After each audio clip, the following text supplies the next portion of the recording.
গলার আওয়াজ দেখছেন? ক্ষমতায় যদি যায় এদেশে টিকতে পারবো? গলার আওয়াজ তো সত্য কথা বলি দেখে গলার আওয়াজটা বড়। আপনারা তো পকেটে চুরির টাকা আছে বলে গলার আওয়াজটা ঠান্ডা, কারণ মাথাটা ঠান্ডা। 16 বছর শেখ হাসিনার সাথে ছিলেন না, মাথাটা তো এইজন্য ঠান্ডা। মামলা করা উচিত, বিএনপি ক্ষমতা আসলে আপনার নামে মামলা করবে। শেখ হাসিনার যদি খুনি বলতে ওনাদেরকেও খুনি বলতে হবে। দেখছেন 5 আগস্টের পরে যত খুন করেছে এই দেশে 5 আগস্ট পরে ধরে ধরে নিয়ে কি খুন করছি? কারে না করছেন? 4বার জাতীয় পার্টির অফিসে গিয়ে মানুষ খুন করছেন। এখানে কে ভিতরে জলে মরছে? জাতীয় পার্টির অফিসে যখন হামলা হয়েছে আমরা যাই জাতীয় পার্টির অফিসে? একদম না। হাসনাত আব্দুল্লাহ তার ফেসবুকে দিয়ে বলেছে আসেন এখানে জাতীয় পার্টি করার জন্য। এনসিপি কিন্তু আপনাদের পক্ষে স্টেটমেন্টও দিয়েছে, যদিও আনুষ্ঠানিকভাবে না। বিএনপি বলেছে, বিএনপি মিথ্যাচার করতেছে এখানে। নাই কথা বলেন না, খামোকা মিথ্যাচার শব্দটা আপনি বললেন না। আপনারা এই দেশে যা করেছেন, খুন করতে বলতে হবে এখানে। বাংলাদেশের 53 বছর যে মবক্রেসি হয় নাই, মানে এটি এই মবক্রেসি 5 আগস্টের পরে মবক্রেসি গোষ্ঠী কিলায়, আমি মবক্রেসির উত্তর দিব। মবক্রেসির গোষ্ঠী কিলায় অবশ্যই উত্তর দিব। ওনাদের জন্য একদম রাস্তা বিএনপি ছাড়া এই দেশে ওনাদেরকে কেউ ঠিক করতে পারবে না। যেই বিচারপতিরা বুঝছেন, বিচারপতিরে কানে ধরে নামায় দিবে। বিনা বিচারে মানুষকে সুষ্ঠুভাবে বিচার না কইলে, মানে 5 তারিখ পর্যন্ত 5 তারিখের পরে মবক্রেসি করে রাষ্ট্রপতি সরাইতে গেছিল, সেনাবাহিনী প্রধানকে সরাইতে গেছিল। এরপরে আমরা আপনার কাছ থেকে শুনবো, আপনার কাছ থেকে এখন যে পর্যায়ে গেছে এখন আর হচ্ছে না তো। এখন আর ওনাকে স্পেস দিলে আমার স্পেসে থাকবে না। আপনার কাছ থেকে শুনবো। আমি কথা বলতে পারবো না, উনি কথা বলবেন, ওনার ক্ষমতা বেশি। আমি এখন ছোট করে বলেন। শেখ হাসিনার আমলে টাকাগুলো পকেটে আছে না, ক্ষমতা বেশি তো কথা বলার অধিকারও বেশি। না প্লিজ আপনি বলুন। আমরা যেই বিচারপতিদের অপসারণ চেয়েছিলাম সেই বিচারপতিরা নিজ মুখে বলেছে যে আমরা শপথবদ্ধ রাজনীতিবিদ। তারা কি ন্যায় বিচার করেছে? বিএনপির ভাইরা যখন জেল খেটেছে তখন যারা জামিনের জন্য গিয়েছে জামিন দিয়েছে, অন্যায়ভাবে মিথ্যা মামলায় তাদেরকে জেল খাটতে হয় নাই? তারা লেজিটিমাইজ করেছে, জেল খাটতে হয় নাই? বিনা বিচারে জামাত বিএনপির নেতাদেরকে জেল খাটতে হয় নাই? সেই সময় এই বিচারপতিরা কি ন্যায় বিচার করছে? আমার নামে 4টা মামলা করছে। আমার নামে 4টা মামলা। আপনার নামে 40টা মামলা দেওয়া উচিত, কারণ আপনি খুনের দোষর, শুধু দোষর না। আমার আওয়ামী লীগের পরে আপনি এইখানে স্বাধীন বাংলাদেশে বসে আমাদেরকে বলেন খুনি, আমাদেরকে বলেন খুনি।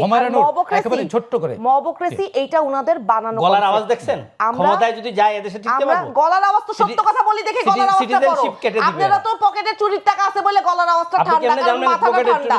16 বছর শেখ হাসিনার সাথে ছিলেন না, মাথাটা তো এইজন্য ঠান্ডা। মামলা করা উচিত, বিএনপি ক্ষমতা আসলে আপনার নামে মামলা করবে। আমরা ছোট্ট একটি বিদেশে থেকে ফিরে গেলাম। দর্শক আর কেবল প্রশ্নগুলো সহজ নিচ্ছি, ছোট্ট বিরতি, আমাদের সঙ্গেই থাকুন।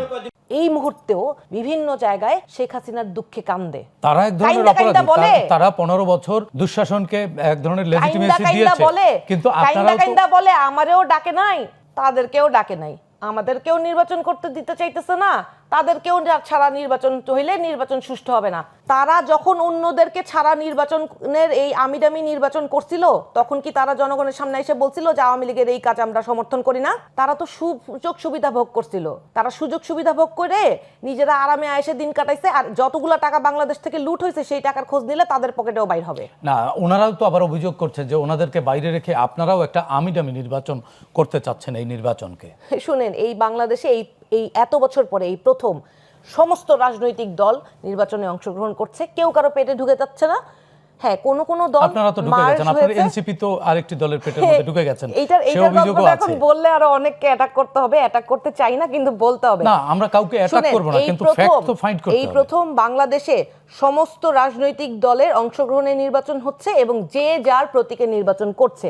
কোন কোন রাজনৈতিক দল ছোট, তারা যখন জোট করেছে নির্বাচনী জোট, তখন যেহেতু তাদের প্রতীক এবং তাদের রাজনৈতিক অবস্থান নিয়ে তারা স্ট্রং বিলিভ হয়তো করতে পারে না বলে তারা একটা বড় রাজনৈতিক দলের প্রতীকে নির্বাচন করার জন্য তারা মার্জ হয়েছে। এইটাকে আমি ক্রিটিক্যালিও দেখতে পারি, আবার তাদের জন্য ভালো হয়েছে বলে খুশিও হতে পারি। রাজনীতির জন্য ভালো কিছু দেখেন, কিন্তু দল বিলুপ্ত করে এটা আমি তো বললাম তো, আমি তো গুড সাইন মনে করেন আপনি? না, আমি তাহলে রাজনীতি কই থাকলো? অবশ্যই আমি এইটাকে গুড সাইন মনে করি না যে একটা রাজনৈতিক দল তাদের নিজস্ব স্বকীয়তা, নিজস্ব রাজনীতি বাদ দিয়ে নিজের রাজনৈতিক ব্যানার গুটিয়ে পরিচয় গোপন করে। আমি এখন এখানে একজনের নাম স্পেসিফিক্যালি বলবো। হ্যাঁ, সবার জন্য আমার এত দুঃখ লাগে না। আমার ববি হাজ্জাজ ভাইয়ের জন্য আমার লিটারালি আমার ভীষণ ভীষণ দুঃখ লাগছে। ওনারও তো আপনাদের জন্য দুঃখ লাগে। হ্যাঁ, না না, আমাদের জন্য অনেকের দুঃখ লাগা উচিত, কারণ আমরা তো অভ্যুত্থানের অংশগ্রহণ করেছিলাম, নেতৃত্ব দিয়েছিলাম, আমাদের জন্য অনেক দুঃখ লাগা উচিত সবার। নাসিরউদ্দিন পাটোয়ারি বলেছেন মুনাফিকের দল জামাত, ইট ইজ অন রেকর্ড। বলেছেন জামাত এবং বিএনপি একটা লাউ আর একটা কদু, সেই জামাতের সাথে এখন অ্যালায়েন্স করে নির্বাচন করছেন। খারাপের ভালো চুজ করছি। না, করতে পারেন, এটা আপনাদের অধিকার, করেছেন যে দেশের মানুষ সিদ্ধান্ত নিবে, দেখবে এটা কোনটা করেছেন। মবক্রেসি যদি বাংলাদেশে পড়েন, জোর করে কোনো বিচারপতিকে তার স্থান থেকে অপসারণ করা কিন্তু 5 আগস্টের পরে এনসিপি করেছে। শপথবদ্ধ রাজনীতিবিদদের তাদের শপথের থেকে নামাই আপনার সময় কিন্তু আমি কথা বলি নাই। না না, অসুবিধা নেই, আপনার ভালো হয় আপনি আমার সময় কথা না বলেন, আপনি নোট রাখেন। আপনি বাংলাদেশের রাজনীতিতে এই যে কালচার শুরু করে গিয়েছেন মবক্রেসির, এটার জন্য কিন্তু এনসিপিকে একদিন প্রাইস পে করতে হবে এবং এদের নামের সাথে আপনার মানুষ জড়িয়ে দিবে যে মবক্রেসি পার্টি। আপনি মবক্রেসি করে আপনি ভালো করলেন না, আপনাকে আইন আছেন, আইনের কাছে চলে দিতে হবে না, আপনার গলায় জুতা পরাই দিয়ে আমরা পিটাইয়ে পুলিশের কাছে দিব। রাষ্ট্র যখন ব্যর্থ হয় ডেমোক্রেসি রক্ষা করতে, তাইলে আপনি মেনে নিলেন, তাইলে আপনি মেনে নিলেন এই রাষ্ট্র ব্যর্থ সরকার এবং বিগত রিজিমে তো ব্যর্থ হয়েছে রাষ্ট্র। তাইলে আপনি সরকার 8 তারিখের পরে আপনি সরকার তো বসেই দিয়েছেন। 8 তারিখের পরের কথা, 8 তারিখের পরে তো আপনি সরকার আপনারাই বসিয়ে দিয়েছেন। তার মানে 8 তারিখ পর্যন্ত যা হয়েছে সব সঠিক। তাহলে অভ্যুত্থান সরকার করে ফেলতেন। ওকে, আপনি সংবিধান বাদ দিয়ে একটা নতুন অভ্যুত্থানের সরকার করে ফেলতেন, তখন আপনাদের লেজিটিমেসি সব কিছু হয়ে যেত। আপনারা এই সংবিধানে রেখে ইউনূস সাহেব শপথ নিয়েছেন, উপদেষ্টারা শপথ নিয়েছেন, তারপরে আবার অর্ধেক আপনার হাইব্রিড অর্ধেক সংবিধান করে আপনারা মবক্রেসি করবেন, করে জোর করে নামাবেন, বিসির কানে ধরে উঠা বসা করাবেন। এই উত্তরগুলা এই জাতি কখন নেবে? উনি বলেছেন শেষ দিন পর্যন্ত আওয়ামী লীগের আমরা সমর্থন দিয়ে গেছি, এটা সঠিক না। না, সেটি আমরাও জানি যে আপনারা শেষ দিন পর্যন্ত ছিলেন। সমর্থন দেয় নাই, উনি বলেছেন সমর্থন দিয়ে গিয়েছে। আচ্ছা আচ্ছা, এটা কি আপনি জানেন? আপনারা কি মিডিয়াতে কখনো বলেছেন যে আপনারা এটা অসমর্থন করছেন? আজ পর্যন্ত আপনাদের দল থেকে বিবৃতি আসে, দুঃখ লাগে ভাই, কষ্ট লাগে। আজ পর্যন্ত শেখ হাসিনার দুঃখে ওনাদের জিএম কাদের সেই প্রতিবাদ আমরাও করি, সেই প্রতিবাদ আমরাও করি। হুমায়ুনুর, আপনার কাছ থেকে শুনবো।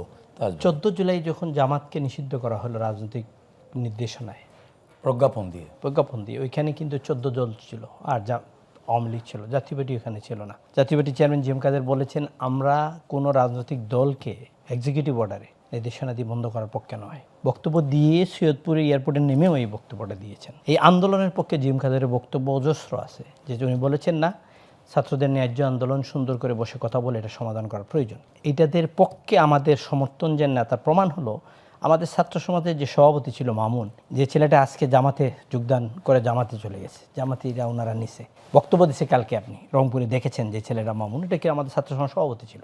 এই আন্দোলনে শরিক হয়ে পানি পর্যন্ত দিয়েছে, নিজস্ব দল নিয়ে আপনার আন্দোলন করেছে। আরিফ নামে আমাদের একটি ছেলে 14 দিন জেল কেটেছে আপনাদের রংপুরে, আমাদের এই আন্দোলনের পক্ষে ছাত্রদের জন্য। আমরা শেষ দিন পর্যন্ত কখনো সরকারের পক্ষে ছিলাম না, এই কথাটা ঠিক না। আমরা এই সরকারের সাথে ইলেকশন করেছি, যেটা আপনার 14তে আপনি ধরতে পারবেন, 24টা ধরতে পারবেন, 18টা ধরতে পারবেন না, কারণ 18তে বিএনপি ডক্টর কামালের জামাতে ছিল, ডক্টর কামালের নেতৃত্বে বিএনপি ছিল, সবাই অংশগ্রহণ করেছেন। আমাদের এই 14র জন্য আপনি প্রশ্ন করতে পারেন, নিঃসন্দেহে, নিশ্চয়ই এটা প্রশ্ন করার প্রয়োজন। এবং আমি মনে করি ছোট করে বলতে হবে, আমার আরো একটু প্রশ্ন আছে আপনাদের দুজনের কাছে। দ্বিতীয় হলো, আমার এই যে হুমায়রা বলছেন যে এই দলটাদের নিয়ে এই দলটা কী ধরনের ফেসিবাদকে সহযোগিতা করেছে।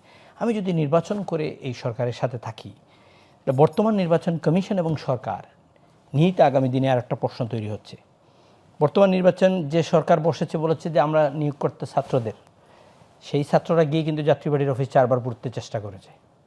সেই ছাত্ররা এখনও চেষ্টা করছে জাতীয় পার্টির মিছিলে, নির্বাচনী মিছিলগুলো বন্ধ করার জন্য, নির্বাচন থেকে এখনও সরানোর জন্য গিয়ে আপনার নির্বাচন কমিশনের করছে, চিঠি দিচ্ছে যে জাতীয় পার্টিকে বাদ দিতে হবে নির্বাচন থেকে।